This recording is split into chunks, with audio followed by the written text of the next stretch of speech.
नमस्कार। खास मुलाकात में आपका स्वागत है। आज हमारे साथ आप पार्टी के राज्यसभा सांसद सुशील गुप्ता जी हैं। सुशील गुप्ता जी, आपका हमारे शो में बहुत बहुत स्वागत है। आपसे सबसे बड़ा सवाल, दिल्ली गैस चैम्बर में तब्दील होता जा रहा है। आप पार्टी के नेता हैं, दिल्ली में रहते हैं। इसके ऊपर पार्लियामेंट में बहस भी हो रही है।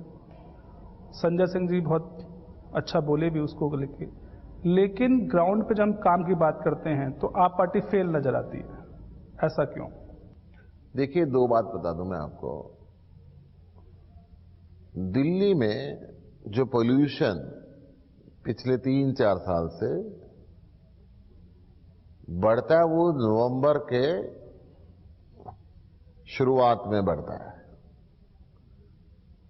और एंड ऑफ द नवंबर खत्म हो जाता है। भारत सरकार ने ये रिपोर्ट दी है कि दिल्ली के अंदर दिल्ली का 25% पोल्यूशन पिछले 4 साल में कम हुआ है। ये पूना की एजेंसी, भारत सरकार की एजेंसी और सारी एजेंसीज ने ये सर्टिफाइड करके दिया है 10वीं दफा संसद में। और अब जो एनवायरमेंट पे बहस हुई 2 दिन पहले, स्पेशल सेशन इसका रखा गया, उसके अंदर भी प्रकाश जावड़ेकर साहब ने जवाब दिया कि 25% पोल्यूशन दिल्ली का कम हुआ है। परंतु नवंबर में ये जो पराली जलती है, उस पराली का जलने का जो धुआं आता है, जिसको नासा ने भी सिद्ध कर दिया, जिसको भारत सरकार ने भी माना है, जिसको सुप्रीम कोर्ट के अंदर हरियाणा सरकार, पंजाब सरकार, यूपी सरकार, राजस्थान सरकार, उन्होंने भी एग्री किया है कि परंपरागत रूप से पराली जलाई जाती है और उसका जो धुआं आता है उस पर दिल्ली सरकार का कंट्रोल नहीं है। अब एक सबसे बड़ा क्वेश्चन उठा कि पराली तो पहले भी जलाई जाती थी, ये पोल्यूशन अब क्यों होने लगा, पहले क्यों नहीं होता था? अब कुछ विजिबिलिटी ज्यादा आती है पोल्यूशन में। मैं इसका मुद्दा बताता हूं आपको। कुछ वर्ष पहले हरियाणा और पंजाब सरकार ने पानी की कमी के कारण एक ऑर्डर निकाला कि 10 जून से पहले चावल की बिजाई नहीं होगी, चावल बो नहीं सकता किसान। पहले किसान अप्रैल और मई में चावल बो देता था, कोई टाइम लिमिट नहीं थी। जब वो अप्रैल और मई में चावल बो देता था तो वो अगस्त और सितंबर में कट जाता था। अगस्त सितंबर में गर्मी होती है पूरी, वातावरण भी साफ होता है, धूप खिली हुई होती है, खेत सूख जाता है। जब अगस्त सितंबर में किसान उस पराली को जलाता था, मौसम में गर्मी होती थी, सारा 1 एकड़ का जमीन जलने में 1 घंटा लगता था और आसमान में चला जाता था वो, क्योंकि मौसम में मॉइस्चर नहीं होता था, ठंड नहीं होती थी, बादल नहीं होता था। अब जो हरियाणा और पंजाब सरकार ने ऑर्डर निकाला कि पराली आप जून 10 से पहले नहीं बो सकते, उससे किसान परेशान है कि उसने 2 फसल लेनी है।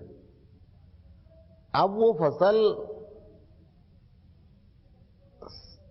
अक्टूबर के लास्ट में कटती है। फसल काटने के बाद में नवंबर के फर्स्ट वीक में या अक्टूबर के लास्ट वीक में किसान उस फसल के अवशेष को, पराली को जलाता है। उस समय पराली गीली होती है, रात को धुंध पड़ती है, आसमान में नमी होती है, सर्दी होती है।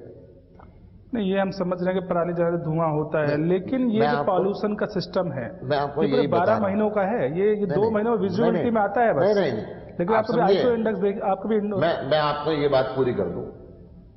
अब वो पराली जलने में जो पहले ही घंटे में खेत जल जाता था, ये आधा दिन लगता है और सर्दी की वजह से वो धुआं ऊपर नहीं जा पाता, वो नीचे रहता है, हवा में फैल के यहां पे आता है। अब आपने कहा कि ये पोल्यूशन का मुद्दा 12 महीने का है। It is a recorded fact laid on the table of the parliament कि दिल्ली में पिछले 4 साल के अंदर अच्छे दिनों की गिनती बढ़ी है, पोल्यूशन फ्री दिनों की गिनती बढ़ी है।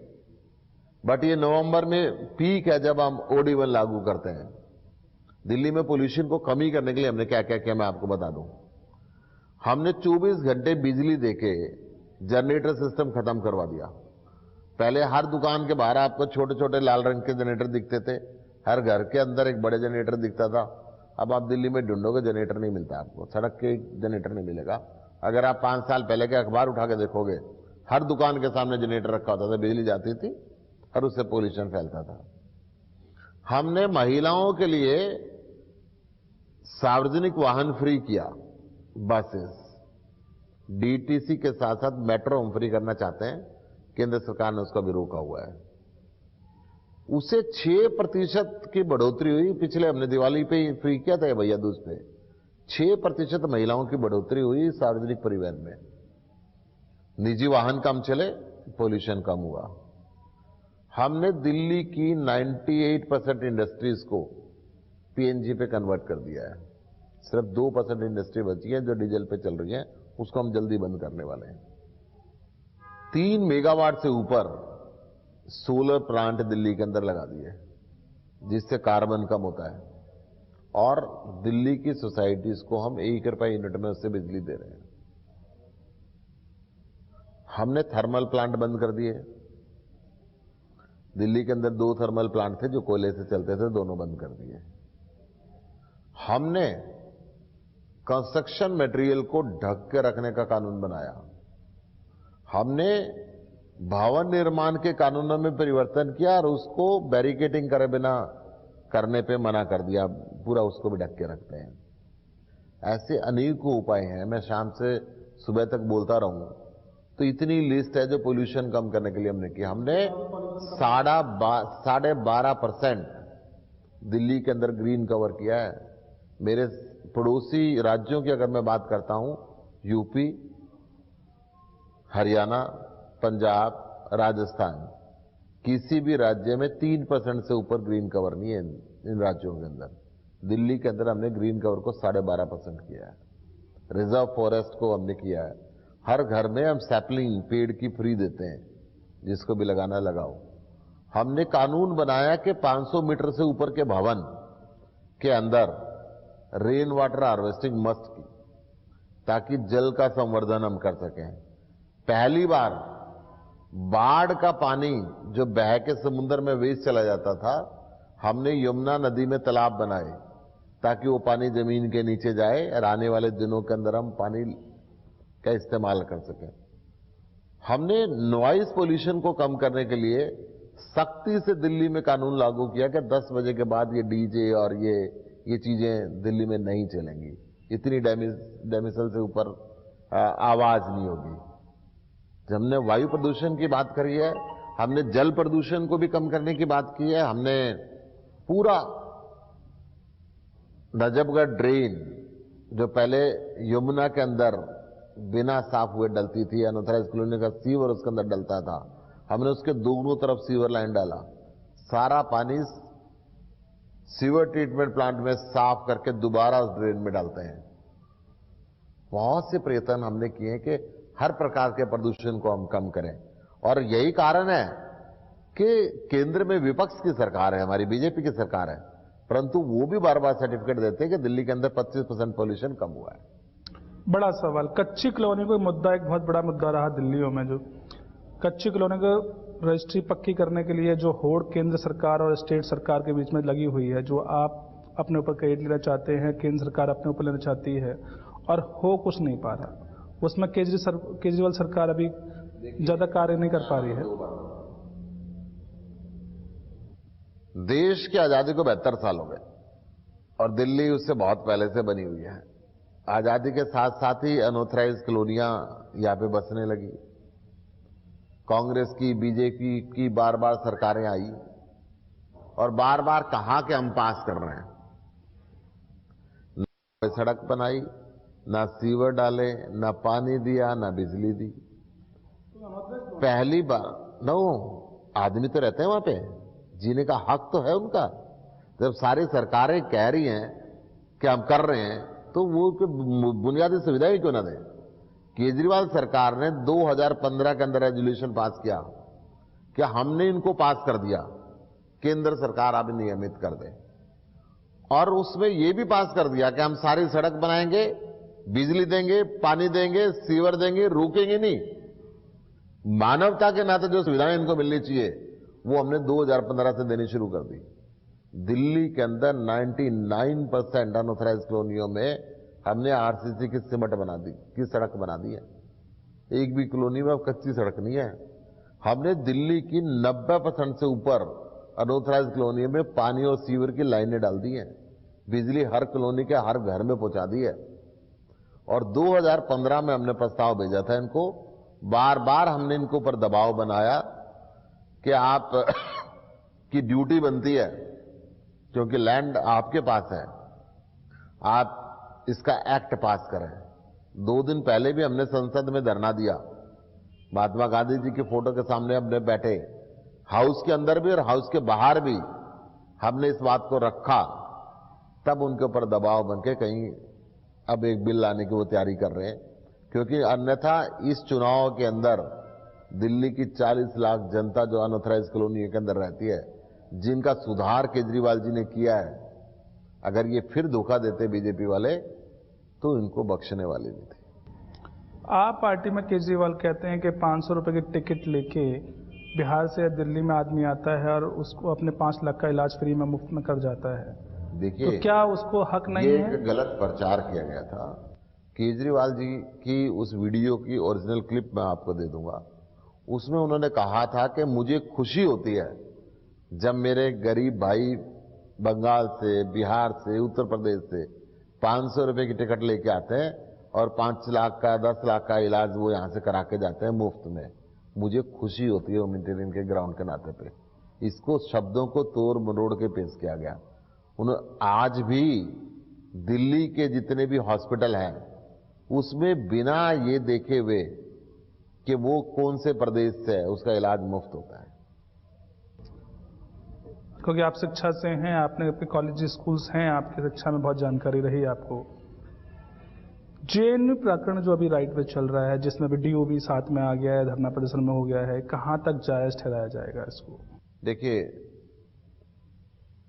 छात्रों के ऊपर प्रहार करना, एक नेत्रहीन छात्र को जूते और डंडों से मारना कौन से देश की सभ्यता हमारे तो समझ में नहीं आती। मैं ये कह सकता हूं कि जेएनयू में जिस छात्र की 20 गुना फीस बढ़ा दी गई, जो छात्र 500 रुपए में पढ़ रहा था और उसके ऊपर अचानक 20,000 रुपए फीस कर दी गई, वो एक गरीब किसान का बच्चा है, वो कहां से पैसे लाएगा? उसको पढ़ाई छोड़नी पड़ेगी। अगर वो शांतिपूर्ण प्रदर्शन कर रहे हैं और पुलिस उनके ऊपर बर्बरता का व्यवहार कर रही है, तो हिंदुस्तान की तो ये सभ्यता नहीं है। सरासर मैं इसमें केंद्र सरकार की गलती मानता हूं। पुलिस उनके अधीन आती है, एचआरडी मिनिस्ट्री उनके अधीन है जहां पे फीसें निर्धारित की जाती हैं, यूजीसी उनके अधीन है जहां पे सैलरीज तय करी जाती हैं।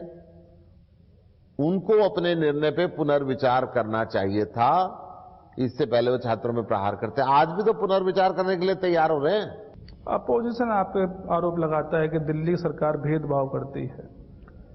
दिल्ली सरकार दिल्ली के लोगों के साथ भेदभाव का बर्ताव कर रही है। दिल्ली सरकार भेदभाव करती है। एक वर्ग के लिए आप कार्य करते हैं, एक वर्ग के लिए आप बिजली फ्री देते हैं, एक वर्ग के लिए पानी फ्री देते हैं। आज आपने नया लुभावन वादा किया कि आप सीवरेज स्ट्रीट जो सीवर लाइन से मुझे लगता है आप आधी जानकारी के साथ यह बात बोल रहे हैं। आप पूरी जानकारी कर दीजिए। अमीर हो गरीब हो, आप पूरी जानकारी कर दीजिए। हाँ, मैं बता रहा हूं आपको। अमीर हो गरीब हो, 200 यूनिट हर आदमी के लिए माफ है। तो मिडिल क्लास के लिए, मिडिल क्लास और अपर क्लास की इसके अंदर बात ही नहीं है। 200 यूनिट कौन यूज करता है, वही हम पूछना चाह रहे हैं। 200 यूनिट जो यूज करता है, जो कि झोंपड़ी वाला करता है।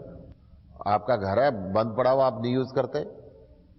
आपका एक अमीर बच्चा रह रहा है, सर्दियों में सिर्फ ट्यूबलाइट और पंखा चल रहा है, 200 यूनिट नहीं होती खर्च। 200 यूनिट हमने गरीबों अमीरों सबके लिए माफ की है। अगली 200 यूनिट पे 50% सब्सिडी अमीर को भी दी है, गरीब को भी दी है। 20,000 लीटर पानी हमने अमीर को भी गरीब को भी सबको फ्री दिया है। शिक्षा अमीर को भी गरीब को भी, जो भी सरकारी स्कूल में आता है सबको फ्री दे रहे हैं। चिकित्सा अमीर को भी गरीब को भी। रोड पे दिल्ली के एक्सीडेंट हो जाए, वो अरबपति हो, वो रिक्शा चालक हो, वो दिहाड़ी का मजदूर हो, हम ये पूछते नहीं आपको कौन हो, उसका इलाज बढ़िया से बढ़िया प्राइवेट हॉस्पिटल में मुफ्त होता है और पैसा दिल्ली सरकार देती है। गरीब और अमीर का हम कोई भेदभाव नहीं करते, ये बीजेपी के लोगों के मन का भेदभाव है। आपको क्या लगता है बीजेपी गवर्नमेंट जो ये काम करती है, जो राजनीति है, वो हिंदुत्व के नारे के ऊपर करती है? देखिए, वो हिंदुत्व के नारे पे करें, वो एंटी मुस्लिम करें, वो किसी के नाम पे करें, मगर आम आदमी पार्टी मानवता के नाम पे करती है। हम जाति और धर्म के अंदर विश्वास नहीं रखते। गुप्ता जी, कभी पार्लियामेंट में आपने क्वेश्चन उठाया था सैरोगेसी को लेके। सैरोगेसी की आज कमेटी बनी, पार्लियामेंट चर्चा भी हुई, इस पार्टी कमेटी के मेंबर भी आप रहे। क्या मुद्दा है सैरोगेसी में? आप क्या चाहते हैं? सैरोगेसी को लॉज चेंज करे जाएं? देखिए, भारत सरकार ने 4 दिन पहले सैरोगेसी बिल संसद में दिया। सैरोगेसी बिल के अंदर प्रोविजन था कि 25 से 50 साल की महिला, 26 से 55 साल का पुरुष अपनी शादी के 5 साल बाद सैरोगेट मदर की तलाश कर सकता है और उस प्रोसीजर में जा सकता है, सैरोगेसी प्रोसीजर में, बिना किसी स्वार्थ के। सैरोगेट मदर के लिए प्रोविजन था कि वो मानसिक और शारीरिक तौर पे फिट है, ये सर्टिफिकेट मजिस्ट्रेट से लेगी और उसको दवाइयों का खर्चा और मेडिकल बीमा के सिवाय कुछ नहीं मिलेगा। अगर कोई लिया देही करेगा तो 10 लाख रुपए तक जुर्माना और 10 साल की कैद। डॉक्टरों के लिए प्रोविजन था कि वो 25 साल तक उसके रिकॉर्ड को संभाल के रखेंगे। आज फर्टिलिटी रेट घट रहा है। इस बिल के अंदर जो सिंगल पेरेंट रह जाते हैं,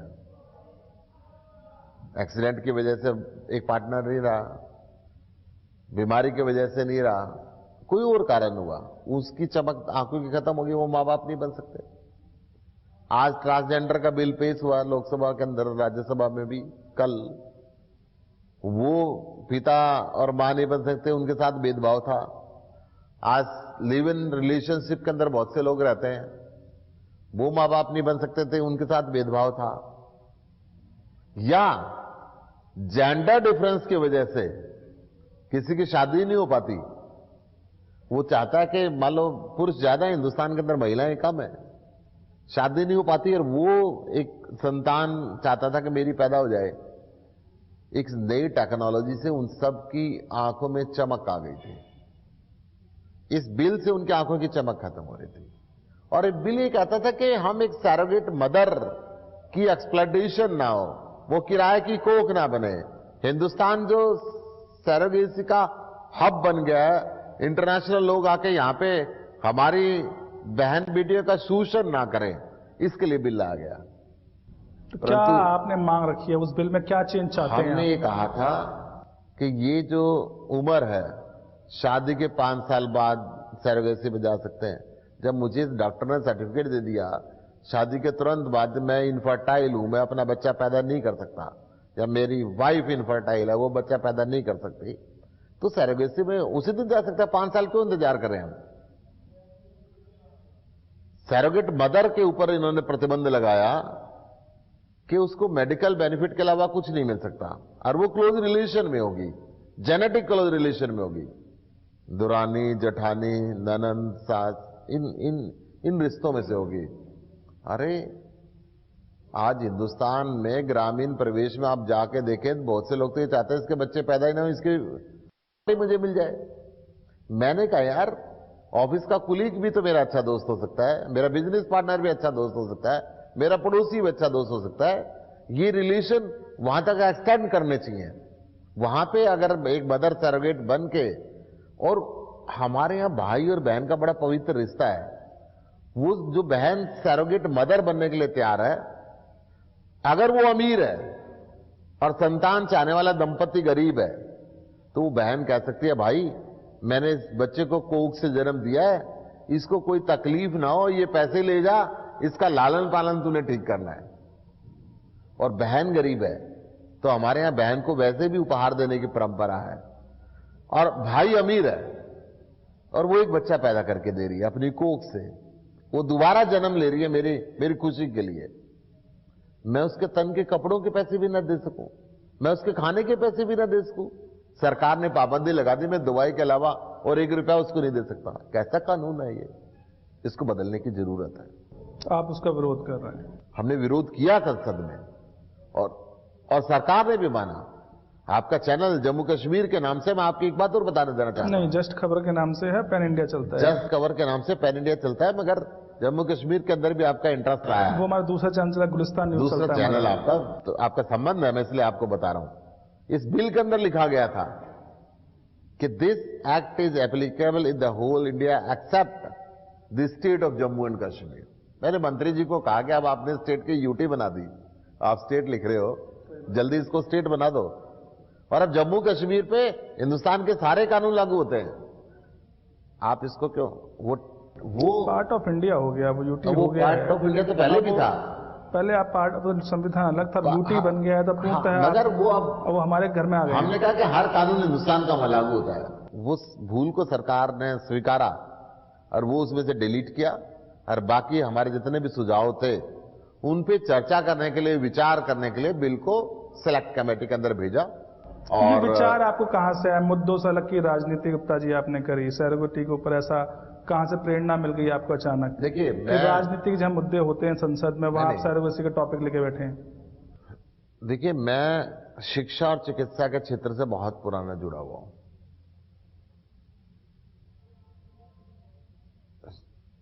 मैं फैले हूं इंटरनेशनल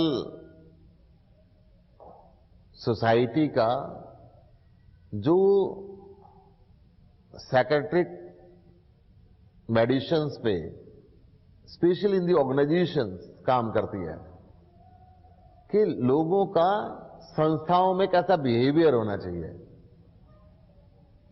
मैं एक हॉस्पिटल के बोर्ड का, मैनेजमेंट का सदस्य हूं, अध्यक्ष रहा हूं मैं 400 बेडेड हॉस्पिटल का 6 साल तक। 100 बेडेड हॉस्पिटल एक मैंने दोबारा नया शुरू किया, मेडिकल यूनिवर्सिटी एक बनवा रहा हूं। तो सामाजिक काम है सारे, तो मेरा इंटरेस्ट मेडिकल के आप ही के पार्टी में है नेशनल स्पोक पर्सन अजॉय जी, वो भी शायद यही काम करते हैं आपका, मेडिसिन रिलेटेड ही उनका अपना काम है। तो मुझे लगा मेरा तो सेवा का काम है ये, क्योंकि सामाजिक क्षेत्र मेरी अपनी संस्था ही नहीं है। एक बड़ा मुद्दा रहा गुप्ता जी, जब आप पार्टी गठित हुए 11 लोग उसमें सदस्य थे, लेकिन जब वो पार्टी सत्ता में आई, जब कुछ हुआ तो आज 3 या 4 लोग ही मेन कमेटी के बचे हैं, पुराने लोग सब रिजाइन करके चले गए, बड़े बड़े नेता जो आपके सब चले गए। ऐसा क्या मतभेद आपकी पार्टियों के साथ उनका हुआ कि फाउंडर मेंबर आपको छोड़ के चले गए और आप अब जनता की बातें कर रहे हैं? 2 बातें बता दूं, हमारे 2-3 मेंबर गए जरूर है, परंतु हजारों लाखों मेंबर जुड़े भी हैं। जब परिवार बड़ा होता है, स्वाभाविक है कि परिवार में 5 उंगलियां बराबर नहीं होती, सारे बर्तन बराबर नहीं होते, सबकी विचारधारा बराबर नहीं होती। कई बार लोगों की चाहत बढ़ जाती है, कई बार लोगों की पद की लालसा बढ़ जाती है, चीजें समय पर नहीं हो पाती पूरी, किसी को जाना भी पड़ जाता है, किसी के व्यक्तिगत कारण भी हो सकते हैं, व्यक्ति को जाना पड़ जाता है।